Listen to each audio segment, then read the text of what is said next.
여러분, 요즘 위암 수술 성공률 정말 놀랍도록 높아졌습니다. 수많은 생명을 구하는 아주 중요한 치료법이죠. 그런데 말이죠. 수술이 성공적으로 끝난 바로 그 순간, 많은 분들이 어쩌면 놓치고 있을지도 모르는 또 다른 장기적인 과제가 시작될 수 있습니다. 오늘 이 시간을 통해 그 숨겨진 위험에 대해 같이 한번 알아보겠습니다. 아마 위절제술을 받으신 분들이나 그 가족분들이라면 이 질문 정말 중요하게 다가올 텐데요. 수술 후의 삶을 앞으로 어떻게 관리해 나가야 하는가? 네, 바로 이 지점에서 우리의 이야기가 시작됩니다. 위절제술을 하고 나서 남은 위, 우리가 보통 잔위라고 부르거든요. 이 부분은 마치 대대적인 리모델링을 마친 집과 같아요. 겉보기엔 멀쩡하고 완벽해 보이지만 이미 내부 구조가 한번 바뀌었기 때문에 혹시라도 보이지 않는 곳에 문제가 생기지는 않는지 정기적인 점검이 반드시 필요하다는 거죠. 그래서 오늘 우리가 다룰 핵심 용어가 바로 이 잔위암입니다. 영어 약자로는 RGC라고 하고요. 말 그대로 위 수술 후에 남아있는 위 조직에서 새롭게 생겨나는 암을 뜻하는데 여기서 정말 중요한 포인트가 하나 있습니다. 최초의 수술이 위암 때문이었든 아니면 위궤양 같은 양성질환 때문이었든 전혀 상관없이 발생할 수 있다는 겁니다. 자, 그렇다면 구체적으로 어떤 분들이 그리고 언제쯤 이 잔이암의 위험에 노출되는 걸까요? 지금부터는 그 위험성과 생각보다 훨씬 긴 발병 시점에 대해 알아볼 텐데요. 이걸 보시면 이게 왜 수십 년에 걸친 장기적인 관리가 필요한 문제인지 분명하게 이해가 되실 겁니다. 자, 이 숫자에 한번 주목해 보시죠. 이게 미국 SAR 데이터베이스 연구 결과인데요. 위 부분 절제술을 받은 환자들은 일반인보다 잔이암에 걸릴 확률이 무려 7.7배나 높았다는 겁니다.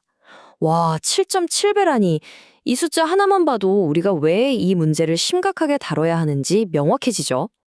이 타임라인을 보시면 정말 중요한 차이점이 한눈에 보입니다. 만약 최초 수술이 암 때문이었다면 잔이암은 비교적 빠른 편인 3년에서 5년 사이에 나타나는 경우가 많아요. 그런데 위궤양 같은 양성질환으로 수술했다면요? 무려 20년, 길게는 30년이 훌쩍 지난 뒤에야 나타날 수 있다는 겁니다. 그렇기 때문에 최초 수술의 원인이 뭐였던 간에 모든 위절제술 환자에게 장기적인 관찰이 정말 필수적인 거죠. 자, 이제 조금 더 깊이 들어가 볼까요? 잔이암이 어디에 생길지는요, 수십 년 전에 어떤 방식의 수술을 받았는지에 따라서 그 위치가 크게 달라질 수 있습니다. 마치 과거의 기록을 통해서 미래의 위험 지도를 그려보는 것과 같다고 할 수 있겠네요. 자, 지금 화면에 보이는 그림이 위절제술 후에 소화관을 다시 연결하는 가장 흔한 두 가지 방법입니다. 바로 빌로스 1과 빌로스 2 재건술인데요. 이 두 가지 방식의 작은 차이가 나중에 암이 잘 생기는 핫스팟의 위치를 결정하는 아주 중요한 단서가 됩니다. 그래서 핵심은 바로 이겁니다. 빌로스 I 방식으로 수술을 받으셨다면 암은 주로 새로 연결한 부위가 아니라 남아있는 위 몸통 쪽에서 발견되는 경향이 있고요. 반면에 빌로스 II 방식으로 수술했다면 위와 장을 새롭게 이어붙인 바로 그 문앞부에서 암이 발생할 확률이 가장 높다는 거죠. 정말 흥미로운 차이점 아닌가요?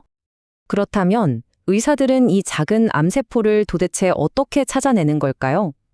수술로 구조가 완전히 바뀐 위를 내시경으로 구석구석 살피는 건요. 이건 마치 복잡한 현장을 수사하는 탐정의 일과도 같습니다. 곳곳에 널린 흉터와 염증 속에서 아주 미세한 변화의 단서를 기어코 찾아내야 하는 정말 어려운 과정이죠. 내시경 검사가 왜 그렇게 어렵냐면요. 일단 수술로 위의 해부학적 구조가 바뀌었죠. 곳곳에 흉터 조직이랑 수술용 스테이플도 남아있죠. 게다가 담즙이 역류하면서 만성적인 염증을 일으키고 심지어 음식물까지 끼어 있을 수 있어서 시야를 가리기도 합니다. 이런 상황에서 아주 작은 암병변을 발견한다는 건 그야말로 숨은 그림 찾기나 다름없습니다. 하지만 여러분, 이런 어려움 속에서도 희망은 있습니다. 정말 놀랍게 발전한 현대의학 기술 덕분인데요. 이제 의사들은 훨씬 더 선명하고 정확하게 위 내부를 들여다볼 수 있게 되었거든요. 바로 이런 첨단 기술들 덕분입니다. 영상 강화 내시경은 의심스러운 조직의 혈관 모양을 아주 도드라지게 보여주고요. 확대 내시경은 표면을 수십 배까지 키워서 미세한 변화를 포착하죠. 또 특수 색소를 뿌려서 확인하기도 하고 최근에는 인공지능, AI가 의사의 눈을 도와서 여기 좀 위험해 보입니다 하고 짚어주기까지 합니다. 자, 이 두 사진이 모든 걸 설명해 줍니다. 왼쪽처럼 위로 볼록 튀어나온 융기형 암은 주로 남아있는 위 몸통 쪽에서, 그리고 오른쪽처럼 움푹 파인 함몰형 암은 위와 장을 연결한 바로 그 문합부에서 자주 발견됩니다. 암의 모양과 위치가 이렇게 뚜렷한 연관성을 보인다는 사실, 이게 바로 조기 진단의 아주 중요한 열쇠가 되는 겁니다.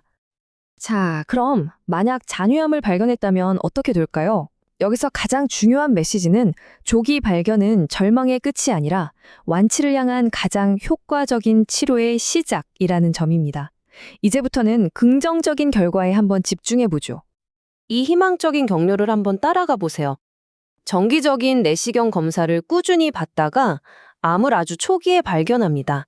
그러면 몸의 부담이 훨씬 덜한 내시경 점막하 박리술, 즉 ESD라는 시술로 암 조직만 정교하게 떼어낼 수 있고요. 그리고 조직 검사를 통해 암세포가 완전히 사라진 것이 확인되면 마침내 완치 판정을 받게 되는 거죠. 네, 바로 이 내시경 점막하 박리술, ESD가 핵심입니다.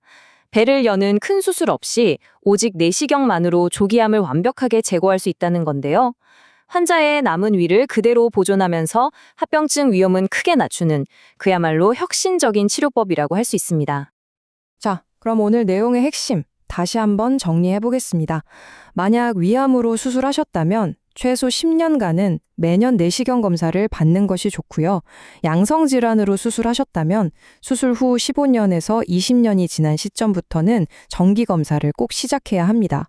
그리고 가장 중요한 사실은요, 이 모든 노력을 통해 암을 조기에 발견하기만 하면 생존율과 삶의 질이 정말 극적으로 향상된다는 겁니다. 결국 위험을 아는 것이 모든 변화의 첫 걸음입니다. 수술이 끝났다고 안심하는 것이 아니라 꾸준한 경계심을 갖고 자신의 몸을 계속 살피는 것. 이것이야말로 어쩌면 우리가 가진 가장 강력하고 효과적인 약이 아닐까요? 오늘 이 내용이 여러분의 건강한 미래를 지키는데 실질적인 도움이 되기를 진심으로 바랍니다.